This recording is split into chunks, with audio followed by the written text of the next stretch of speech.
भगवान का मंत्र जाप, भगवान का नाम जाप कब करें?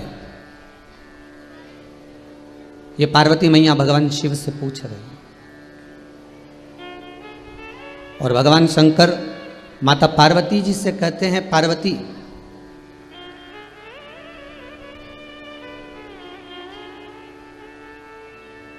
अगर संसार का मानव मंत्र जाप करना चाहता है, मेरा नाम लेना चाहता है, राम नाम, कृष्ण नाम, शिव नाम, भक्ति में डूबना चाहता है, भगवान के भजन में अगर डूबना चाहता है, तो उस मनुष्य को मृत्यु के कुछ समय पहले भगवान का नाम ले लेना चाहिए। अब बहुत ध्यान से सुनिएगा महाराज, डिले कम करिए, आवाज बढ़ाइए। मृत्यु के कुछ क्षण पहले, मृत्यु के कुछ समय पहले मंत्र जाप कर लेना चाहिए, नाम जाप कर लेना चाहिए। पार्वती जी ने पूछा, व्यक्ति को कैसे मालूम कि मरना कब है, प्राण कब छूटना है? व्यक्ति को मालूम कैसे कि प्राण कब छूटेंगे, मरेंगे कब, कब प्राण जाने वाले हैं, कब मृत्यु आने वाली है, उसको कैसे मालूम होगा? शिव कहते हैं, जब मनुष्य का जन्म होता है, माता के गर्भ से जब बच्चा जन्म लेता है, जन्म लेने के बाद में यह निश्चित हो जाता है कि इसके प्राण कौन सी तिथि को, कौन सी तारीख को, कौन से पल, कौन सी घड़ी, कौन से क्षण प्राण छूटेंगे। ये निश्चित है। कब प्राण जाना है, ये एक निश्चितता हो गई कि ये इतने बजे, इतनी तारीख को, इतने समय मरेगा, प्राण छूटेंगे। पर ये किसी को बताया नहीं जाता कि प्राण कब जाएंगे। अच्छा डॉक्टर भी हो, शास्त्री भी हो, कोई ज्योतिषी भी हो, तो नहीं बताएगा कि जब मरेगा कब। मृत्यु की घड़ी को भगवान शिव कहते हैं, वो मैंने साध कर रखा है। मृत्यु की घड़ी को मैंने छुपा कर रखा है। और मृत्यु की घड़ी को छुपा के रखने का केवल एक कारण है कि जब मृत्यु का पता नहीं चलेगा तो व्यक्ति कम से कम भजन में लगा तो रहेगा। पार्वती, मैंने आपको कहा कि मरने के कुछ क्षण पहले भगवान का भजन करो। अब व्यक्ति को कम मरना है, इसलिए शास्त्र कहता है कि श्वास श्वास में शिव रटो, वृथा जन्म मत खोए, ना जाने इस श्वास का फिर आवन होए ना हो। हर श्वास में जब शिव रटते रहोगे, हर श्वास में जब भगवान का भजन करते रहोगे, तब आप रूप जो सुख का अनुभव है, आप रूप जो आनंद का अनुभव है, वो प्राप्त हो जाएगा।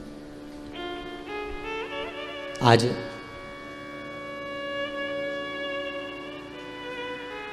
स्वर्गीय श्री नारूजी बोंडे की स्मृति में आज उनका परिवार, श्रीमती निर्मला जी बोंडे, बहू श्रीमती सोनम जी बोंडे, पुत्र श्री विजय जी बोंडे, बोंडे परिवार ये छिंदवाड़ा का यदि कथा करवा रहा है तो शिव का कुछ भाग, शिव का कुछ आनंद, शंकर का कुछ अनुमोदन, शिव कृपा कुछ तो प्राप्त हुआ होगा।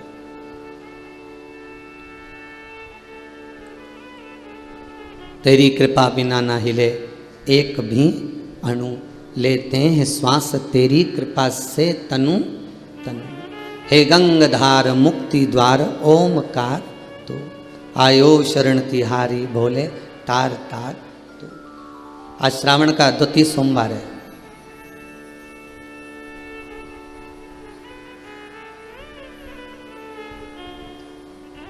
कुछ तो कृपा शिव की है जो बोंडे परिवार कथा करवाया, कुछ तो कृपा शंकर की है जो आप सब आस्था चैनल के माध्यम से, फेसबुक यूट्यूब के माध्यम से, टीवी के सम्मुख में बैठकर, भगवान के धाम में बैठकर, कुबेरेश्वर धाम का स्मरण कर कर इस पावन शिव महापुराण की कथा को सुन रहे हैं। कोई पूर्वजों का पुण्य एकाग्रित हुआ होगा, तब जाकर ये पावन कथा हमको सुनने को मिल रही। और वो भी कथा कोई साधारण नहीं, गंगा शिव महापुराण की कथा।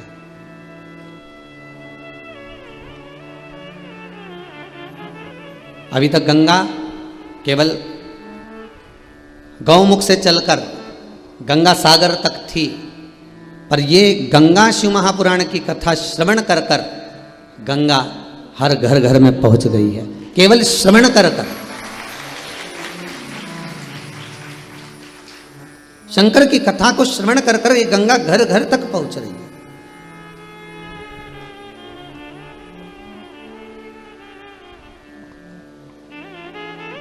तीन नदियां,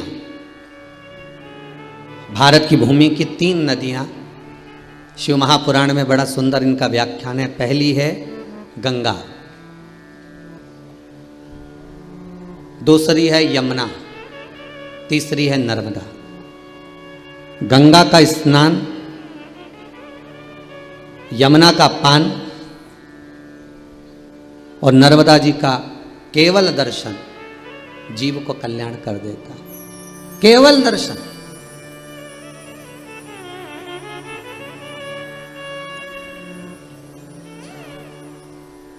गंगा, यमुना, नर्मदा, इन तीनों का जो सुख है, गंगा नर्मदा यमुना का जो सुख है, गंगा नर्मदा यमुना का जो आनंद है, तो गंगा स्वतः स्नान करने वाले को तार रही है।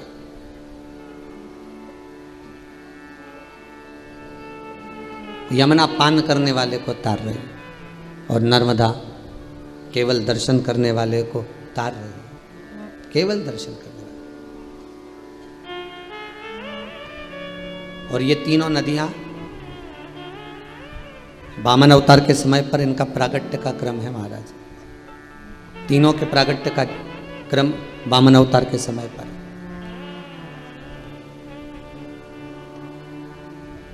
एक कथा श्री वामन पुराण की बड़ी सुंदर है।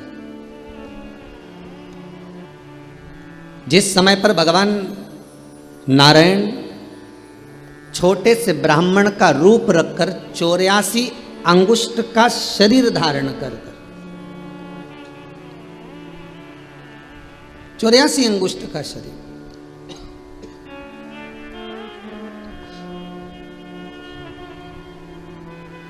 क्योंकि संसार के जितने मानव हैं, जितने मनुष्य पैदा होते हैं, संसार सागर में जितने मानव जन्म लेते हैं, प्रत्येक मनुष्य का जो शरीर होता है वो 84 अंगुष्ठ के बराबर होता है। चाहना तो आप अपने अपने घर में बैठे हो, टीवी के सामने कथा सुन रहे हो, आप अपने अपने शरीर को नाप सकते हो। 84 अंगुष्ठ के बराबर ये शरीर निकलेगा।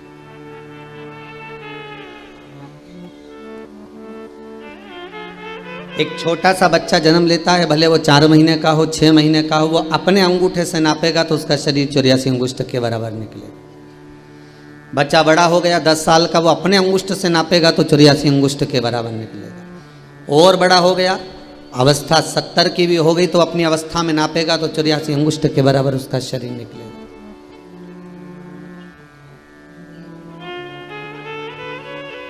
चौरासी अंगुष्ठ का ये शरीर, स्वयं वामन भगवान 84 अंगुष्ठ का शरीर धारण कर कर एक हाथ में छत्र लेकर, दूसरे हाथ में कमंडल लेकर राजा बलि की यज्ञशाला में भिक्षा मांगने गए। वामन पुराण करे।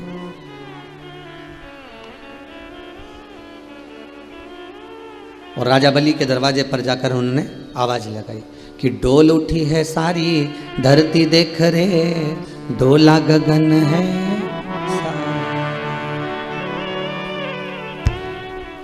आज तेरे दर आया मांगने, वो जगत का पालन हारा रे, जगत का पालन हारा। तू छोड़ सकल अभिमान ओ पगले, एक शब्द जोड़ा गया इस भजन में, ओ पगले। पागल किसको कहा गया? जो मीराबाई भगवान की भक्ति में दिन रात रमी रहती थी, लोग उसको बावरी कहते। बावरी मतलब पागल। नामदेव जी महाराज को लोग पागल कहते हैं, कर्माबाई को लोगों ने पागल कहा, संत तुकाराम जी को लोगों ने पागल कहा, रामकृष्ण परमहंस जी को लोगों ने पागल कहा, राष्ट्र के जितने संत साधु सन्यासी तपस्वी साधक उपासक जो भगवान की भक्ति में लगे रहे, दुनिया के लोगों ने उनको ताने दिए, अपशब्द कहा, पागल कहा, आड़े टेढ़े संबोधन से पुकारा। आप भी रोज रोज कथा खोलकर बैठ जाओ, रिमोट हाथ में लिया और 2 बजी और तुम कथा खोलकर बैठ जाओ, तो घर के लोग तुमको भी पागल कहने लगेंगे, ये तो पगली हो गई, ये तो बावरी हो गई, ये तो कमली हो गई, इसमें तो अक्ल नहीं रही है, ये पागल है।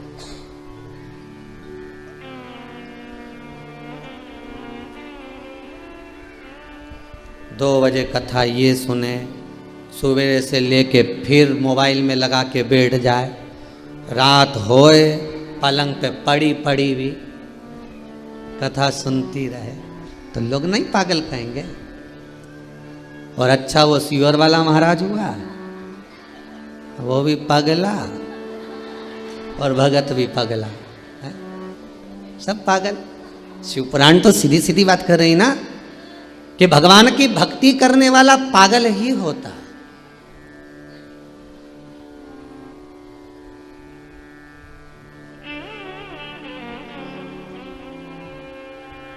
जो भगवान के भजन में डूबा हुआ है वो पागल है।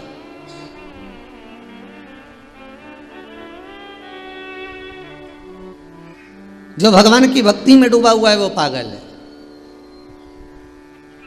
और आज बाबन भगवान राजा बलि के सम्मुख में करें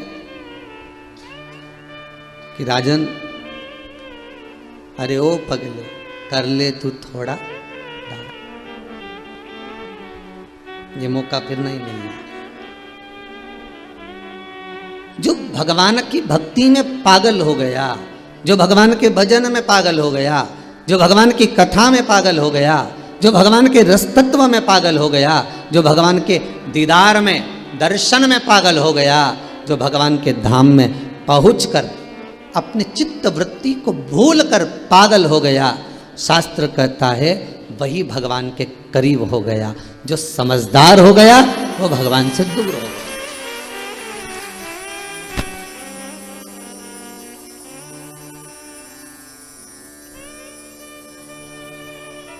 दो तरह की बहू होती है घर में, एक समझदार बहू, एक पगली बहू। ठीक है, तुम्हारे घर में भी होगी। जितने लोग कथा सुन रहे हो आस्था चैनल पर, जितने लोग कथा सुन रहे हो मोबाइल पर, जितने यूट्यूब फेसबुक पर श्रवण कर रहे हो, और जितने आनंद से अपने अपने घरों में बैठकर कथा का रस तत्व स्मरण कर रहे हैं, आपके घर में भी दो तरह की बहू होगी, एक समझदार, एक पगली।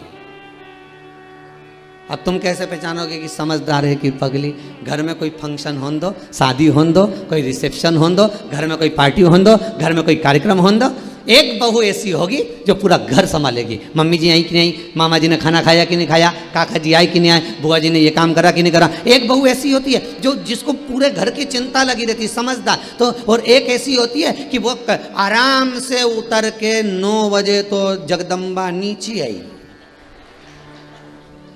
अब 9 बजे तो नीचे पहुंची, और 9 बजे नीचे आने के बाद में बढ़िया डेंटिंग पेंटिंग कर कुरा के और शादी का फंक्शन की तैयारी चल रही, और सब तो अपनी जगह पर, और ये बैठ गई लम जरम मान जा और ऊंचा, अब वो मान जा।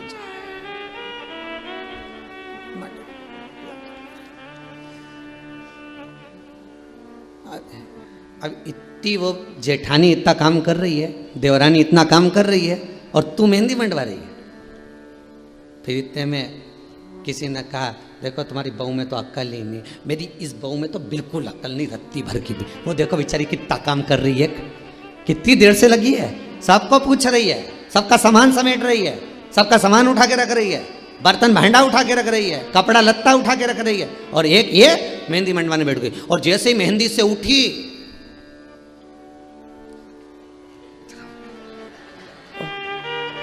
बेचारा भेरू दौड़ के आया,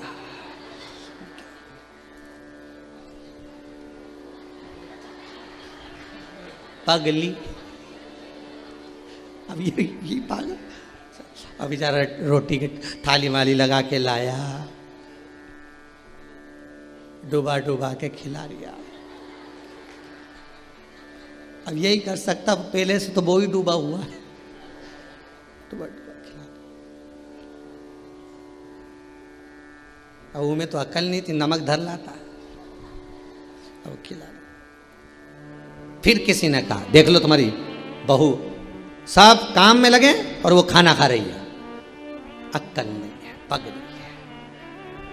अब समझदार जो बहू थी उसने पूरा काम संभाला, कपड़े संभाले, जेवर संभाला, घर में ताला भी लगाया, चाबी भी लगाई, कमर में खोस के भी लाई, सब माता पूजन करने चले गए, सब मंडप करने चले गए, सब रिसेप्शन में चले गए और ये संभालती फिरी। और एक तैयार हो हुआ कि वो तो खूब एंजॉय करे। अब एक पागल है, एक समझदार है।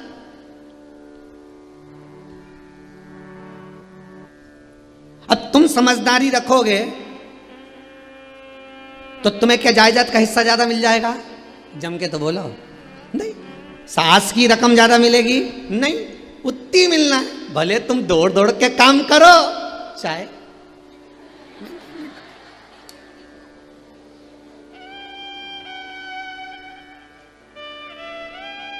और बल्कि जो बढ़ बढ़ कर काम करता है उसको कम ही मिलता है, ये शास्त्र रीति है। बेचारी बुआ जी के लाके बिठा दिया, मामी जी के लाके बिठा दिया, मामी जी सारे कपड़े आ संभालते हैं ना, और बुआ जी वहीं बैठी सारा कपड़ा संभालती जा रही, सारी रकम संभालती जा रही, सारा सामान संभालती जा रही, और सारी बहुएं डेंटिंग पेंटिंग करके सारी पार्टी का एंजॉय कर रहे, और डुकरिया बैठी।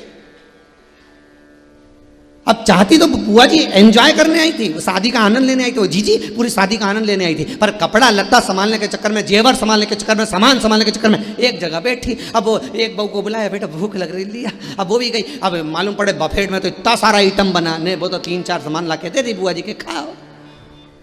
अब ईमानदारी से बोलो, जितनी साड़ी सारी बहन बेटी के मिली उतनी उस बुआ के भी मिलेगी ना? अरे बोलो तो कि वो के ज्यादा मिल जाएगी? नहीं, बस मिठाई का डब्बा ज्यादा मिल सकता है, वो भी इसलिए क्योंकि सड़ जाएगी अगर रख लेंगे तो, और बुआ जी जा ही रही है। तो तुम समझदार क्यों बनो? शिव महापुराण की कथा कहती है मीरा बावरी हो गई, कर्मा बावरी हो गई, नामदेव, तुकाराम, रामकृष्ण परमहंस, चैतन्य महाप्रभु, भारत की भूमि के जितने साधु, सन्यासी, तपस्वी, साधक, उपासक, संत, महात्मा, ये सबको पागलों की गिनती में गिना गया। और शास्त्र के हम भी कहते हैं जितने साधु, सन्यासी, तपस्वी, साधक, उपासक, जितने कथाकार, जितने भगवान की भक्ति में डूबने वाले, जो भगवान की भक्ति में रम रहे हों, भगवान के स्मरण में रम रहे हों, वो सब की सब पागलों की गिनती में आते हैं। कथा बाचने वाले भी पागल, कथा सुनने वाले भी पागल। समझदार तो वो हैं जो कथा हमें आती ही नहीं है, समझदार वो हैं जो कथा सुनना पसंद करते ही नहीं। अभी कोई हमारा बुढ़ापा है, वो समझदार दिन रात कमाने में लगे हैं, दिन रात जोड़ जोड़ के लाते जाए देते जाए, लाते जाए देते जाए। पर कभी मन में विचार करो, एक बार तो कम से कम अपने पति से जरूर पूछो, इतना भाग दौड़ करते हो, 8-8 बजे दुकान से जाते हो, रात को 11-11 बजे तक आते हो, किसके लिए कमा रहे हो? 2 रोटी सही से नहीं खा पाते हो, 2 रोटी सही से नहीं खा पा रहे हो, चैन की जिंदगी नहीं जी पा रहे हो, किसके लिए कमा रहे हो? किसके लिए करना है? पति कहेगा पत्नी के लिए, बच्चों के लिए, इनको आगे बढ़ाने के लिए, बस यही इनको बढ़ाना है, इनको आगे बढ़ाना है, इनको बढ़ाना।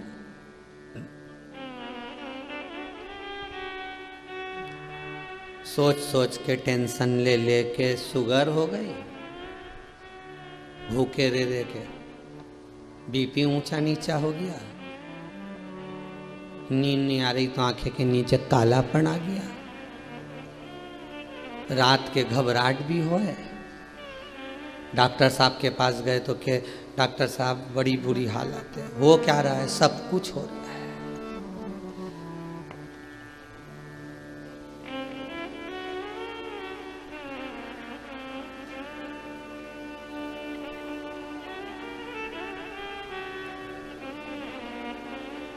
फिर बस शरीर साथ नहीं दे रहा।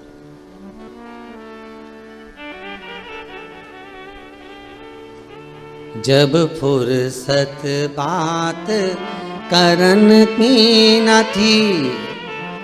जब कमाने में लगे थे तो 2 मिनट की फुर्सत नहीं थी बात करने की। न परिवार, न कुटुंब, न कबीला, न माता, न पिता, न भाई, न बंधु, न पत्नी, न बच्चे, किसी के पास इस संसार सागर में जब हम जन्म लिए हैं, इस संसार सागर में हम जब आए हैं, हमको लगता है ये अपना।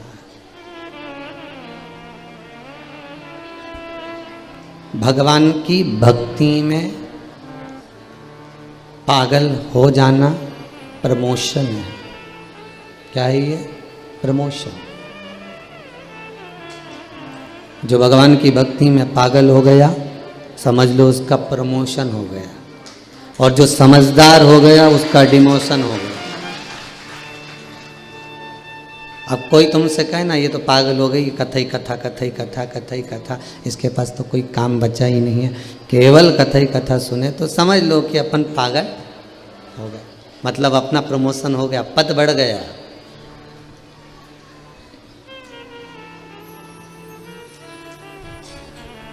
प्रमोशन हो गया, पद बढ़ गया।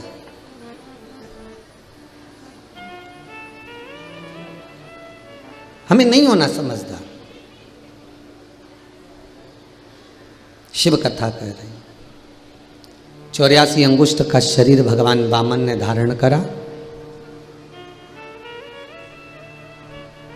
और 84 अंगुष्ठ का शरीर धारण कर कर एक हाथ में छत्र लेकर दूसरे हाथ में कमंडल लेकर राजा बलि की यज्ञशाला में जब पहुँचे हैं भिक्षा मांगने के लिए, राजा बलि देने को तैयार है कि ले लीजिए।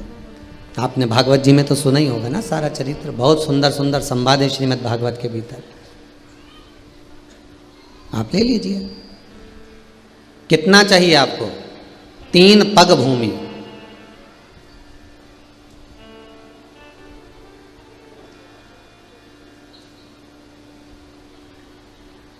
तीन पग भूमि में सब कुछ हो जाएगा? हाँ। तो राजा बलि को हंसी भी आई कि ये इतना छोटा सा बच्चा है, कितना नापेगा ये, इतना सा बच्चा नापेगा भी तो जमीन कितनी नापेगा ये। राजा बलि ने कहा एक काम करो, हम हमारे पाँव से नाप कर दे देते। वामन भगवान ने मन में सोचा तेरे पाँव से नब्बा ना होती तो मैं आया काहे को, टाइम भी तो बर्बाद करा कि नहीं करा मैंने आके है, और हम तो हमारे पाँव से नाप लेंगे। तो राजा बलि बोला कि एक काम करो कि फिर तुम थोड़ा और ज़्यादा मांग लो। अब वामन भगवान ने मन में सोचा इतना ही निकल जाए नहीं वही बहुत है? कहने को तो कहने वाला व्यक्ति कुछ भी कह दे, कुछ भी कह दे। तू एक बार मुझे बोल के तो देख, तेरे लिए चांद तोड़ लाऊं। तू एक बार बोल के तो देख, तेरे लिए चांद तोड़ कर लिया हूं, सितारा तोड़ के लिया हूं। इतने में मम्मी ने आवाज लगाई, छत पे से कपड़ा उठा ला, ये चांद बाद में तोड़ ली है, पहले कपड़ा तो उठा ला। सारे अरमानों में पानी फिर गया, चांद तोड़ रहा था, अब कपड़ा उठाने जा। कहने को तो कोई भी कुछ कह दे। एक बच्ची गार्डन में घूम रही थी, वो अपने कोई पति से बोल रही होगी, शादी पक्की हो गई होगी या जो भी कुछ हुआ होगा, तो बोल रही थी अपनी एक बार शादी तो हो जान दो, पूरे घर को स्वर्ग बना दूंगी, तुम्हें टेंशन लेने की बिल्कुल जरूरत नहीं है, क्यों चिंता करते हो, पूरे घर को स्वर्ग बना दूंगी। हमने भी देखकर कहा गजब का विल पावर है, घर को स्वर्ग बनाएगी और घर के लोगों को स्वर्गवासी। अब ये घर को स्वर्ग बना दे, घर वालों को स्वर्गवासी, गजब। कहने को कुछ भी कह दो, तुम बोलो तो सही, तुम कहो तो सही। तो राजा बलि बोल रहा है कि मैं 3 पग भूमि को नाप कर दे देता हूँ, अपने पाँव से नाप देता हूँ, और भी ज़्यादा मंगलो नहीं चाहिए। तब आखिरी का जो निर्णय था वो ये था कि भगवान अपने पाँव से नाप रहे हैं। अपन को तो शिव पुराण का आनंद लेना, ये भागवत का थोड़ा सा संवाद है। गंगा अवतरण की कथा है, एक वामन पुराण में गंगा अवतरण की कथा ये भी लिखी गई है, उसको भी समझ लीजिए। 3 पग भूमि, ठीक है। शुक्राचार्य बाबा ने आकर मना किया, फिर भी नहीं माने, नापने के लिए अग्रण्य हुए। कमंडल के अंदर जो टोंटी थी उसमें शुक्राचार्य जी जाकर बैठ गए, एक आंख लगाकर देखने लगे कि बाहर क्या हो रहा है। पानी नहीं निकला कमंडल से। पूछा गया कि कमंडल से पानी क्यों नहीं निकल रहा, तो वामन भगवान बोले मुझे लगता है कमंडल में कचरा अड़ी गया। अब इनके क्या मालूम था कि शुक्राचार्य जी अड़े बैठे, कचरा अड़ गया मुझे लगता है। अच्छा हाँ, जब ही नहीं निकल रहा। तो इतने में राजा बलि बोला मैं कचरा साफ करके लेके आता हूँ। तो वामन भगवान बोले तुम्हें कचरा साफ करने की क्या जरूरत। वामन भगवान बोले हमारे तो जितने अवतार हुए हर अवतार में हमने कचरा ही साफ करा। राम अवतार में रावण को साफ कर गए, कृष्ण अवतार में कंस को कर गए, नरसिंह अवतार मिला हिरण्यकशिपु को कर गए, बरहा अवतार मिला हिरण्याक्ष को कर गए। जरा देव शुक्राचार्य जी को दो इधर। कमंडल हाथ में लिया, कुसा की चटाई में से कुसा खींची, एक टोंटी में जो दी, शुक्राचार्य जी की एक आंख निपट गई। अब केवल एक ही रह गई। कितनी सुंदर बात श्रीमद् भागवत में लिखी, शिव महापुराण में लिखी कि माता पिता, घर का बुजुर्ग, घर का बड़ा, घर का बयो, घर का वृद्ध, घर का जो बड़ा होता है बुजुर्ग होता है, घर के जो बड़े होते हैं उनकी दृष्टि एक होना चाहिए। तो इसका मतलब ये नहीं कि तुम घर जाके निपटा दो, उनकी दृष्टि एक होना चाहिए। एक से क्या मतलब है कि अगर 4 बहुएं हैं तो चारों के प्रति एक बराबर का प्रेम हो, 3 बेटे 3 के बराबर का प्रेम हो, 2 बेटे 2 के प्रति बराबर का प्रेम हो, 4 बेटियां 4 के प्रति बराबर का प्रेम हो। पहले की माताएं बड़ी समझदार होती थी, जब दिवाली पे कपड़ा लेने जाती थी एक थान का कपड़ा कटवा के लेके आती थी। लल्लू कल्लू ने, पप्पू ने, मुन्ना सबकी एक जैसा पिना देती थी। और अगर लल्लू कल्लू पप्पू मुन्ना में से एक भी घूम जाता था तो पहचान में आ जाता कमलाबाई का छोरा है तुरंत। कपड़ा से पहचान जाए कि ये एक ही थान का है, एक जगह का कटा हुआ।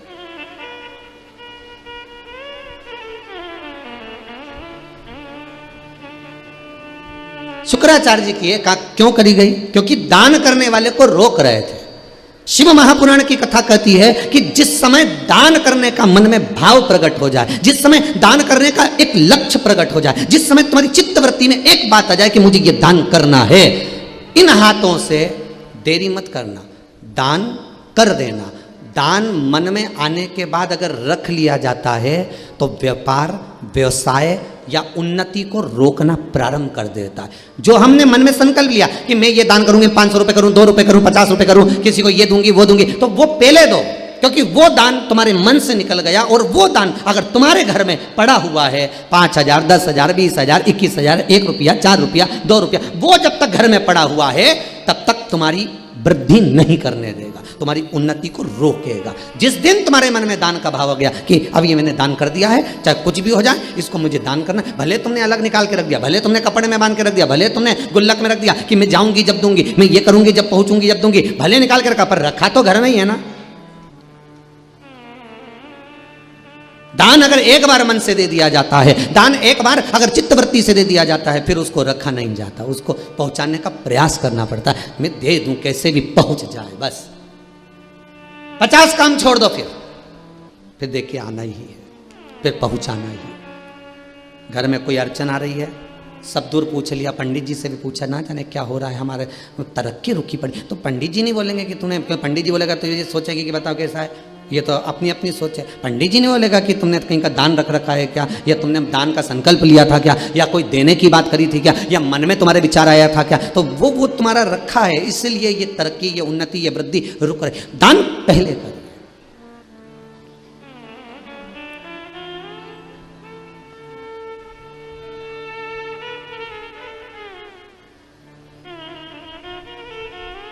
कितना सुंदर लिखा, 100 काम छोड़ो पहले स्नान करो, 1000 काम छोड़ो पहले भोजन करो,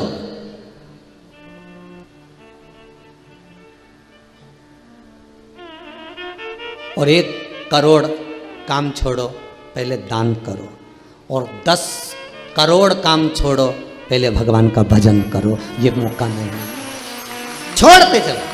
50 काम छोड़ना है, पहले भगवान का भजन इन श्वासों से, इन धड़कनों से, इन हृदय से, इन चित्त से, इस वृत्ति से हो।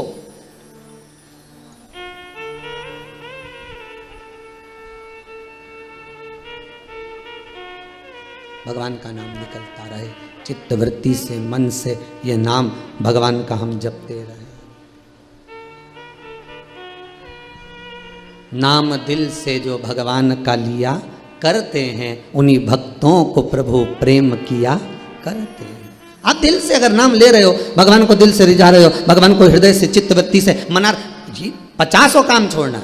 आपका टिफिन अगर आ गया, दुकान में अगर भोजन की थाली आ गई, दुकान में अगर टिफिन आ गया, ऑफिस में अगर टिफिन आ गया, अगर समय है कि 2 बजे छुट्टी होती है तो सबसे पहले आप 50 काम छोड़कर 2 बजे किसी से बात नहीं करूंगा, पहले भोजन करूंगा। अन्नपूर्णा आपका इंतजार ना करे, आप अन्नपूर्णा का इंतजार करो। यदि अन्नपूर्णा को आपका इंतजार करना पड़ता है तो एक घड़ी, एक पल, एक क्षण ऐसा भी आता है कि अन्नपूर्णा रुष्ट होकर चली जाती है। कई लोगों की आदत रहती है, सामने पत्नी ने थाली लगा दी, मम्मी ने थाली लगा दी, बच्चा मोबाइल लेकर बैठा है, बस अभी 1 मिनट, बस ये पोस्ट और कर दो, बस 1 मिनट ये काम और कर दो, और कंप्यूटर लेकर बैठा, लैपटॉप लेकर बैठा हुआ। 50 काम छोड़ो,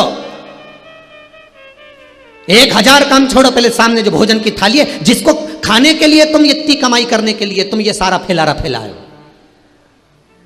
ये ऑफिस, ये दुकान, ये जमीन, ये जायदाद, ये धंधा, ये पानी, ये जो तुम कर रहे हो, ये नौकरी, ये सर्विस, काय के लिए कर रहे हो? केवल 2 रोटी के लिए, भोजन पेट भरने के लिए, और उसको भी सामने लाकर रखी है, ठंडी हो रही है, और तुम लेकर लैपटॉप, मोबाइल सब बैठे हुए हो, और वो अन्नपूर्णा इंतजार कर रही है, तो उसमें आपको दोष लगता है। कितनी सुंदर बात कही है, गर्ग संहिता के अंतर्गत वर्णन किया, जिस समय अन्नपूर्णा महारानी सम्मुख में हो तो आपकी दृष्टि कहीं दूसरी जगह ना हो, उस अन्नपूर्णा पर होना चाहिए, उस अन्नपूर्णा, उस भोजन की थाली पर हो।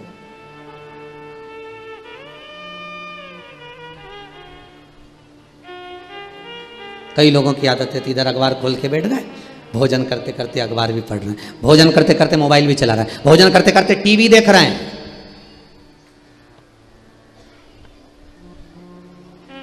कई माताओं की आदत है, रसोई घर में से भोजन लेके आई, टीवी के सामने नाटक आ रहा था, लेके बैठ गई खाने। अब रुचि आएगी क्या? अरे 2 रोटी के लिए तरस रहे हैं दुनिया के लोग, और वो 2 रोटी तुम्हारी थाली में पड़ी है, और उस अन्नपूर्णा का तुम अपमान कर कर, उस टीवी पर ध्यान देकर उसका सम्मान कर रहे हो।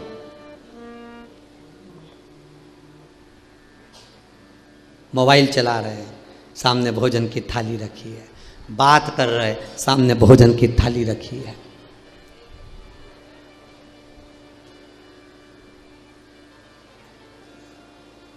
कुबेरेश्वर धाम में अभी तो खेल लॉकडाउन चल रहा है, परमिशन नहीं, पर जब भी संपूर्ण विश्व जब कोरोना महामारी से बाहर निकल जाए, तब जब आप कुबेरेश्वर धाम आए, सीता रसोई में जाकर, अन्नपूर्णा रसोई में जाकर जब आप भोजन करेंगे, तो वहाँ पर जो भोजन बनाने वाले भंडारी हैं, अगर आप चिल्लाकर बात कर रहे होंगे या मोबाइल पर बात कर रहे होंगे भोजन करते समय, तो वो आपको चिल्ला देंगे, आवाज़ लगा देंगे, मोबाइल बंद करिए, भोजन कर रहे हो ना। इस कुबेरेश्वर धाम में जो 21-21 हजार रुपए आपने जमा करे हैं, आप आजीवन भोजन भंडारे के सदस्य बने हो। जब ये मंदिर का निर्माण पूर्ण हो जाएगा कुबेरेश्वर धाम का, भोजन भंडारा तो चालू हो चुका है, पर जब मंदिर का निर्माण हो जाएगा, जिन ने 21,000 रुपए जमा करे हैं आजीवन भोजन भंडारे के, उनका नाम वो शिलालेख पर एक बड़े से पत्थर पर सबके नाम अंकित हो जाएंगे। तुम्हारे बच्चे कभी आएंगे, अपना नाम पढ़कर गौरवान्वित महसूस करेंगे कि ये तारीख को हमारे पूर्वजों ने भोजन की व्यवस्था कर कर गए हैं। ये अन्नपूर्णा का भोजन। तो यहां नियम है, आप जब भोजन करेंगे वहां मोबाइल चला रहे होंगे तो मना कर दिया जाता है, भोजन बनाने वाला भंडारी मना कर देगा, या फिर अंदर जो हरडिया जी रहते हैं वो मना कर देते हैं, नहीं साहब अंदर ना तो मोबाइल चलेगा ना आपकी बात चलेगी, आप तो सीधे भोजन करो, रस तत्व ग्रहण करो, मां अन्नपूर्णा का नाम लो, कुबेर भंडारी का नाम लो, क्योंकि उसके घर का अन्न का भाग जब हम ग्रहण करते हैं, उसके दरबार का जब हम प्रसाद ग्रहण करते हैं, तो मेरा कुबेरेश्वर महादेव किसी ना किसी रूप में हमारा भी कल्याण कर ही देता है। ये उसकी कृपा है, ये उसकी दया। तो मना कर देते हैं, आप मोबाइल अंदर नहीं चलाओगे, आपको जो बात करना है बाहर जाकर करिए, या फिर भोजन की थाली रख दीजिए।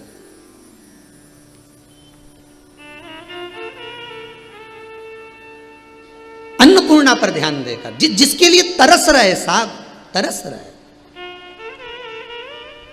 पूरी 8 बजे से सवेरे से दुकान खोल के बैठा है, रात को 11 बजे तक कमा रहा है। किसके लिए? केवल रोटी के लिए। और वो ना मिले, अच्छे से भी नहीं खा सको। जिस समय घर के लोग भोजन कर रहे हो उस समय पर टीवी बंद होना चाहिए। जिस समय पर तुम्हारे यहाँ पर कोई विशेष अतिथि आया हो उस समय पर टीवी बंद होना चाहिए। जिस समय पर तुम्हारे यहाँ कोई मेहमान आया हो उस समय पर कितना भी अच्छा सीरियल आ रहा हो, कितना भी अच्छा नाटक आ रहा हो, टीवी बंद होना चाहिए। हाँ, कथा चल रही हो और कोई मेहमान आ गया तो टीवी चालू रहना चाहिए, क्योंकि उसके कानों में वो शब्द जाएगा तो तर जाएगा। भले राम नहीं कहा, भले शिव नहीं कहा, भले कृष्ण नहीं कहा, पर कथा चल रही है तो उसका शब्द उसके कानों में जाएगा। आप व्यापार कर रहे हो, व्यापार करते समय टीवी चालू कर दी, 4 ग्राहक आ रहे हैं, उनके कानों में वो कथा जाएगी, तर जाएगा। कोई सीरियल चल रहा है, नाटक चल रहा है और आप भोजन कर रहे हो तो पहले टीवी बंद कर दो, पहले भोजन पर ध्यान दो, फिर नाटक चालू करेंगे। पर यहां तो थाली लेके बैठे।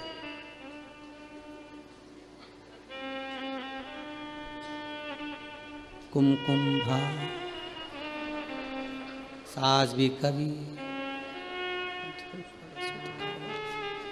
चित्त नहीं। अन्नपूर्णा भी सोच रही है मैं किसके हाथ में पड़ी हूं। और सरल भाषा में समझ लो, पति के साथ पत्नी घूमने जाए, बहुत सरल भाषा में समझिएगा। पति के साथ पत्नी घूमने जा रही है, एक मित्र के साथ मित्र घूमने जा रहा है, एक सहेली के साथ सहेली घूमने जा रही है,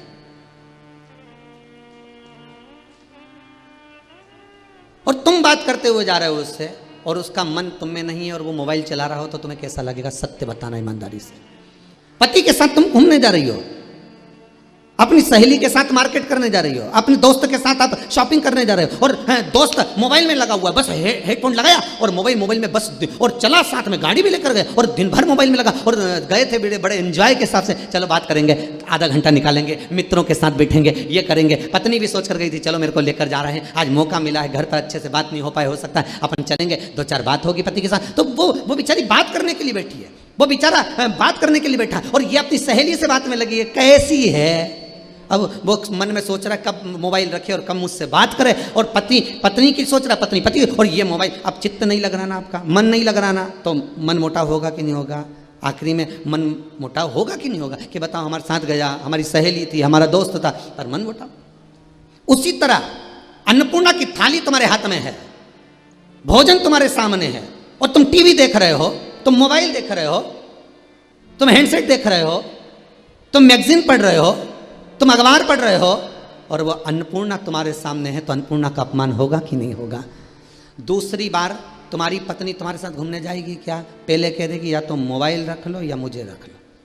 सहेली बोलेगी कि नहीं बोलेगी? सहेली बोलेगी कि नहीं बोलेगी कि मेरे साथ चल रही है तो देख मोबाइल घर पे छोड़कर चल, या लेके चल रही है तो देख बात मत करना। दोस्त भी कह देगा दिन भर तो कानों में ये लगा के रखता है और मोबाइल चलाता रहता है, कम से कम दोस्तों से मिलने आए तो थोड़ी देर तो अच्छे से मिल, इसके बाद चालू कर ले। तो थोड़ी देर के लिए अन्नपूर्णा के लिए, भोजन के लिए, उस अन्न माता के लिए अपनी ये टीवी, अपना ये हैंडसेट, अपना ये मोबाइल, अपना ये लैपटॉप, अपना ये कंप्यूटर छोड़कर 15 मिनट, ज़्यादा से ज़्यादा 20 मिनट में भोजन हो जाता है। उस अन्नपूर्णा को समय दो, तो वो अन्नपूर्णा जब शरीर में जाती है तो रोग उत्पन्न नहीं करती। और रोग कौन सी अन्नपूर्णा उत्पन्न करती है वो भी समझ लीजिए, तुम उसको समय नहीं दे रहे। रोग कौन उत्पन्न कर रहा है? घर पे आके झगड़ा कौन करेगी? तुमने जिसको लेकर गए तो समय नहीं दिया, झगड़ा वो करेगी। उसी तरह टीवी देख देख कर भोजन करो, डायबिटीज होगी। टीवी देख देख कर भोजन करिए, बीपी शुगर सब होगा। यहां तक शास्त्र कहता है कि टीवी देखकर भोजन करने वालों की हेल्थ बढ़ती चली जाती है। बोलते कि नहीं बोलते? बच्चा अगर टीवी देख रहा है और भोजन कर रहा है तो उसकी हेल्थ बढ़ती चली जाएगी, रोग बढ़ते चले जाएगा। मोबाइल देखकर भोजन कर रहे हो, रोग बढ़ता चले जाएगा, क्योंकि ध्यान नहीं रहता और वो वसा के रूप में काम करती है। और अगर हमने सब दूर से त्याग कर रस तत्व को ग्रहण करा है, भोजन का रस ग्रहण करा है, तो वो अन्नपूर्णा, जिसका अन्न उदर में जा रहा है, वो हजारों औषधियों के बराबर हो जाता है, औषधि के रूप में हो जाता है। पर हम त्याग रहे हैं, हम त्याग रहे हैं। भगवान वामन का चरित्र कर रहा है, नहीं चाहिए हमको तो 3 पग भूमि चाहिए। 3 पग भूमि नाप लीजिए, दान करने का मौका मिले दान करिए। शुक्राचार्य जी ने दान को रोका था, इसलिए आंख चलेगी। दान, पुण्य, कीर्तन, सत्संग जो करना है समय पर करो, कल पर मत टालो।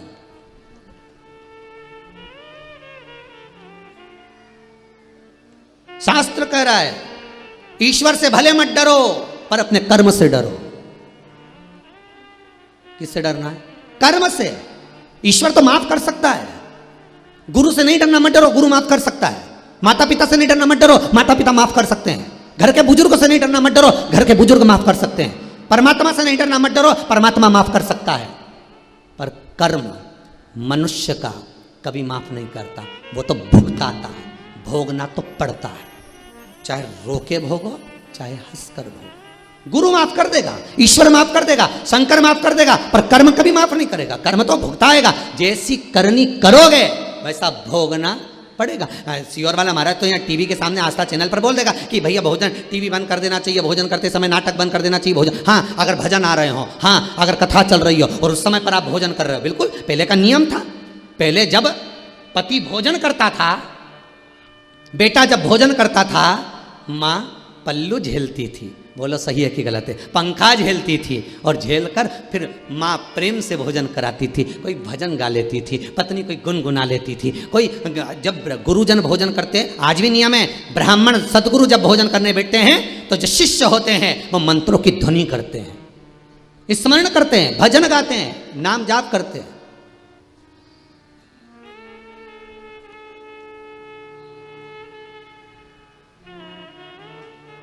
पहले भोजन होता था शादी ब्याहों में भी तो कीर्तन मंडलियां बैठती थी। आज के ज़माने में तो बफेट चले और गाना चले, थारी अखियां का जो जादू।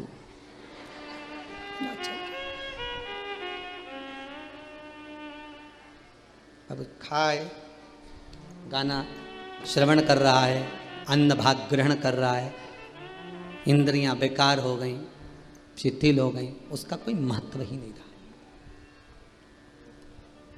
पहले के भोजन से भजन की मात्रा बढ़ती थी, आज के भोजन से काम की मात्रा बढ़ती है। लोभ, आसक्ति, वासना, तृष्णा, काम, ये सब बढ़ रहा, सब। थोड़ा चेंज कर कर तो देखो, थोड़ा सा तो बदल कर देखो कि आज से मैं नियम लेता हूं, श्रावण का दूसरा सोमवार 1 वर्ष तक का नियम ले लो, तुम ज्यादा मत लो, 1 महीने का नियम ले लो कि 1 महीना, 1 वर्ष, 6 महीना, 4 महीना, चतुर्मास का 4 महीना मैं टीवी देखकर भोजन नहीं करूंगा, मैं टीवी देखकर भोजन नहीं करूंगी।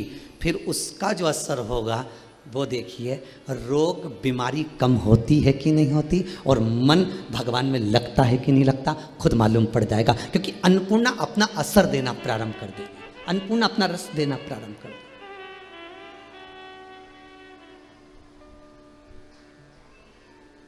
जाओ भोजन करना, करो। अन्नपूर्णा अपना भाग स्वयं दे, अपना रस तत्व अन्नपूर्णा स्वतः प्रदान कर रही है।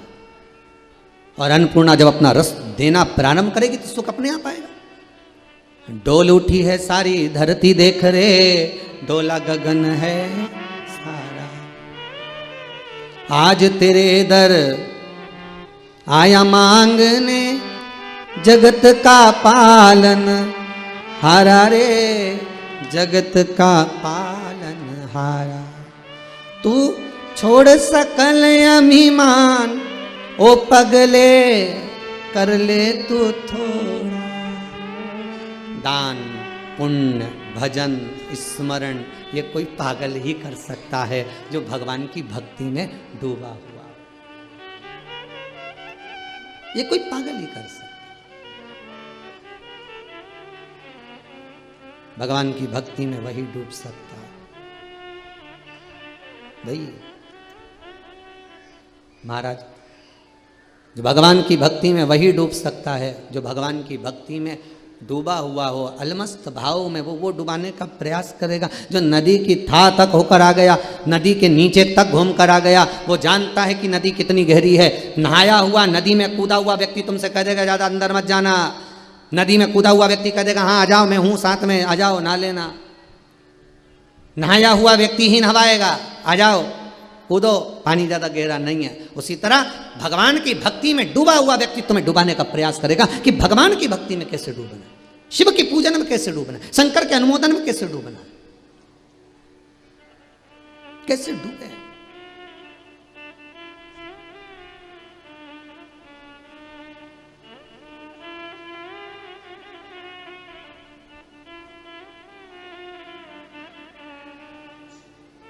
और जब चित्त वृत्ति रम जाएगी, फिर शुद्धता चली जाएगी। 3 पग भूमि राजा बलि के दरवाजे पर वामन भगवान ना पड़े। 3 पग भूमि। पृथ्वी नापी एक में, जब जैसी चरण उठाया पहला,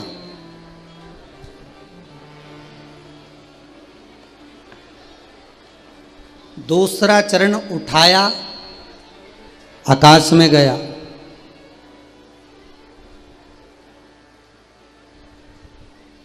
और जैसे ही आकाश में गया भगवान के ब्रह्मलोक तक पहुंचा। ब्रह्मलोक में जैसे ही जाए वैसे ही ब्रह्मा जी ने देखा कि भगवान का चरण आया, भगवान का चरण आया। ब्रह्मा जी देखे भगवान का चरण आया, और ब्रह्मदेव ने जैसे ही चरणारविंद को देखा तो देखकर ब्रह्मा जी के कमंडल में जब 33 कोटि देवता जल के रूप में हो गए थे, तो वो जल का भाग, जितने भी देवता जल हो गए थे, वो जल को ब्रह्मा जी के कमंडल में रख दिया था।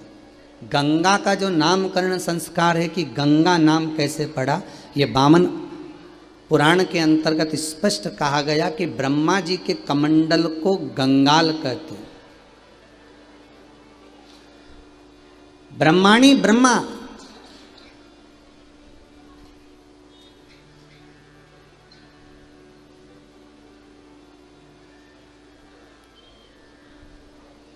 कमंडल को गंगा, और उस कमंडल के भीतर जो जल एकत्रित कर रखा है वो गंगा जल।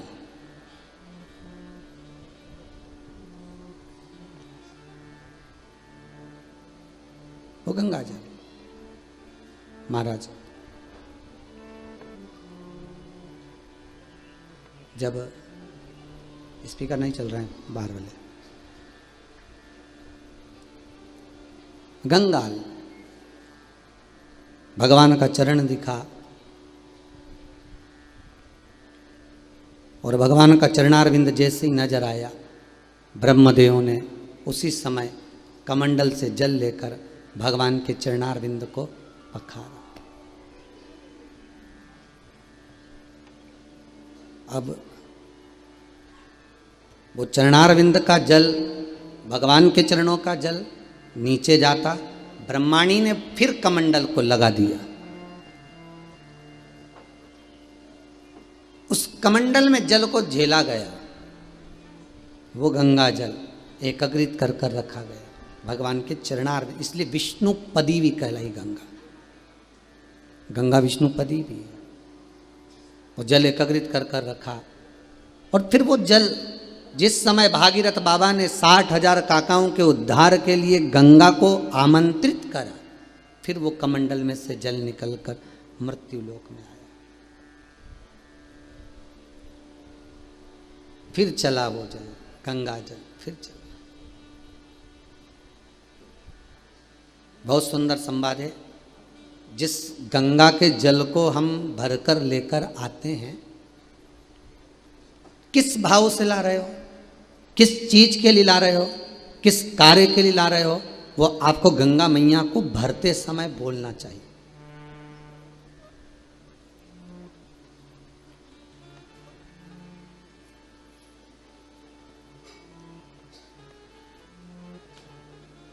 वो गंगा मैया को आपको भरते समय बोलना है। बस हम तो नहाने गए थे साहब, भर के लिए आए, तो लेके तो आए हो, पर बोलना तो पड़ेगा ना। अगर आप लोग कुबेरेश्वर धाम आते हो, कभी आओ जाओ, तो आपके मन में ये भाव कि हम किस लिए आए।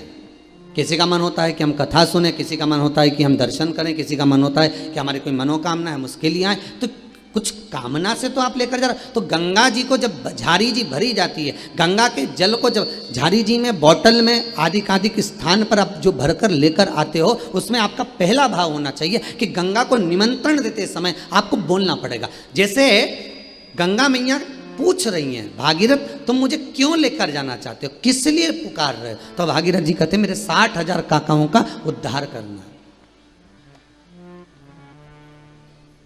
60,000 काकाओं का उद्धार करना है, इसलिए गंगा मैया मैं आपको लेकर जा रहा हूं। तो 60,000 काका कहाँ हैं? तो कहा कपिल मुनि के आश्रम में। अब आप गंगा तो लेकर आए हो, पर गंगा जी से आपने ये नहीं कहा कि हमारे यहां क्यों चलना है। आपको एक बार तो बोलना था कि गंगा मैया आप हमारे साथ घर चलिए। गंगा जी ने पूछा कहां तक जाना है? तो भागीरथ जी ने कहा कपिल मुनि के, जम के बोली आश्रम तक जाना है।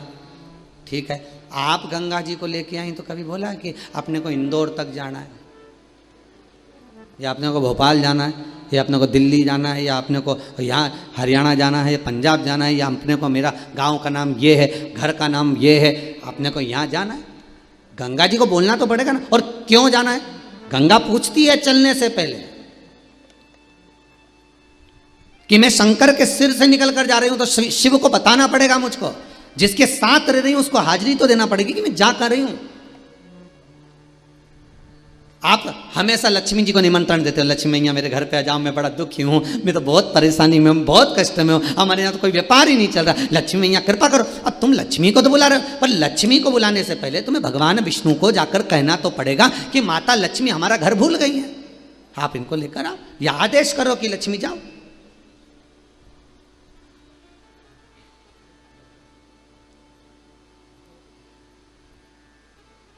एड्रेस तो बताना पड़ेगा। अब गंगा जी को भर तो लिया तुमने बोतल के अंदर, गंगा जी को छिपरा जी का भी जल लाओ, नर्मदा का जल लाओ, गंगा का जल लाओ, यमुना का जल लाओ, मंदाकिनी का लाओ, सरयू का लाओ, गोदावरी का लाओ, तुम्हारी मर्जी पड़े कहीं से भी जल भर कर लाओ। पहले उससे निवेदन करो कि क्यों लेकर जा रहे हो और कहां लेकर जा रहे हो।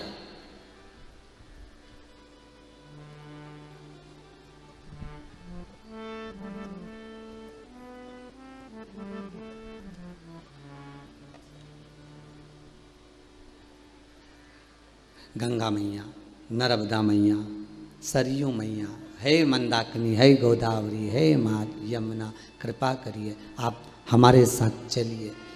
क्यों पूछेगी गंगा, पूछेगी नर्मदा, पूछेगी यमुना, पूछेगी सरयू, मंदाकिनी, सब पूछती हैं क्यों चले, हम किसके लिए चले। तो आपको कहना पड़ेगा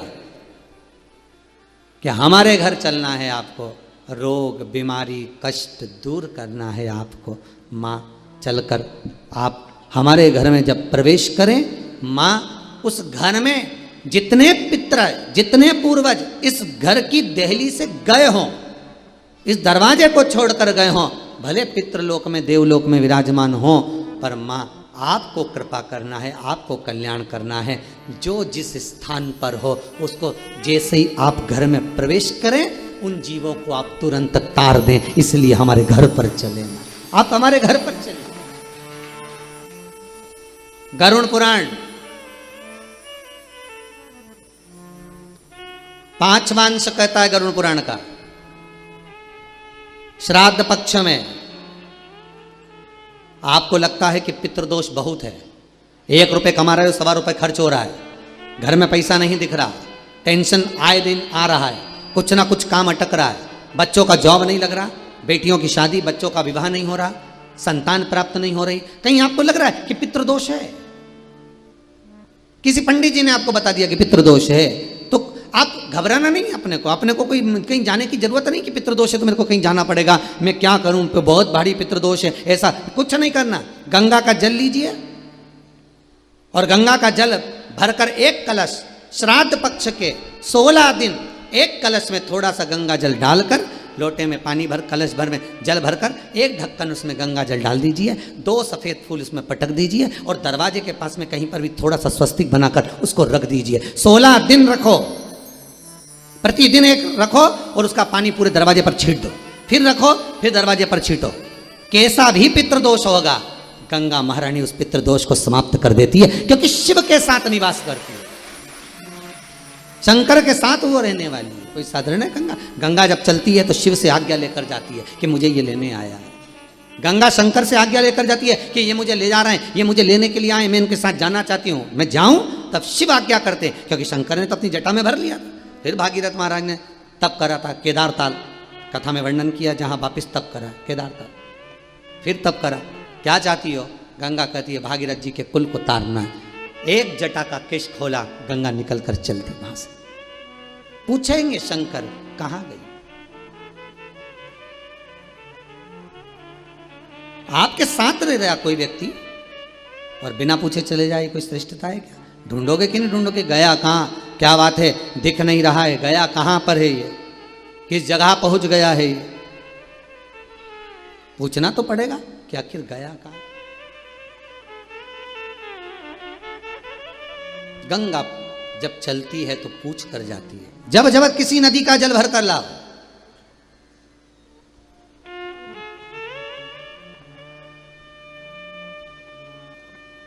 पहले आज्ञा लो। कितना सुंदर लिखा है स्कंद पुराण में, बद्रिश खंड में, नर नारायण पर्वत का जो वर्णन किया गया है स्कंद पुराण में।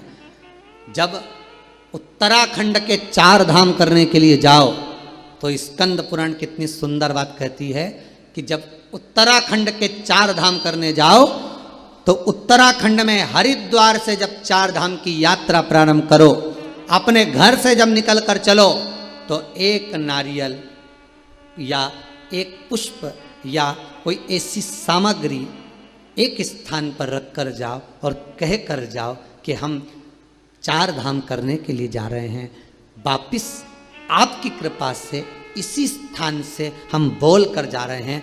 और हे कुलदेव, हे पितृदेव, हे मेरे बद्रीनाथ केदारनाथ यमुनोत्री गंगोत्री, हे मेरे देव, आप हमें वापिस इसी खुशी के साथ वापिस बुलाना। पहले ऐसा नियम था पाथड़ी, वो पाथरी रखने का, अब तो खत्म हो गया। अब तो लोग मन पड़े जब चले जाएं जब आ जाएं, पर नियम के अनुसार अगर जाओगे तो दुख नहीं भोगोगे।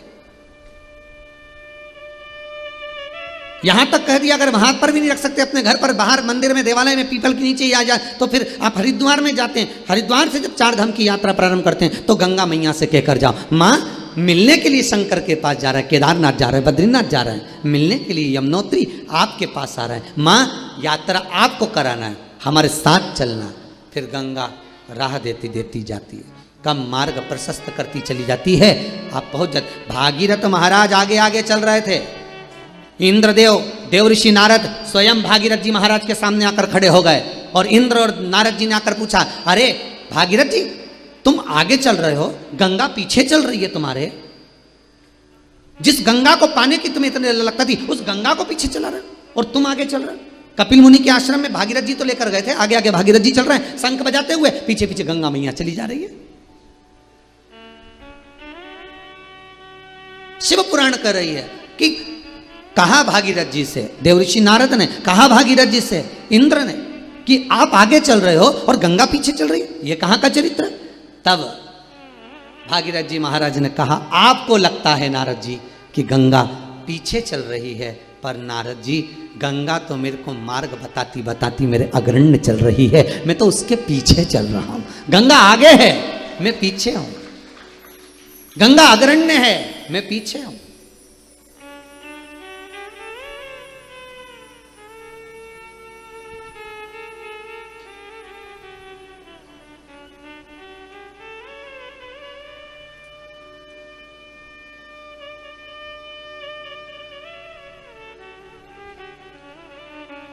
आगे आगे गंगा चले, अब लेकर आयो, भाव से लायो, दिल से लायो, मन से गंगा जल लेकर आयो, नर्मदा जल लेकर आयो, छिपरा जल लेकर आयो, सरयू जल लेकर आयो, आप मन से लेकर आयो। किसी को साथ में लेकर आते हो तो प्रवेश कैसा होता है?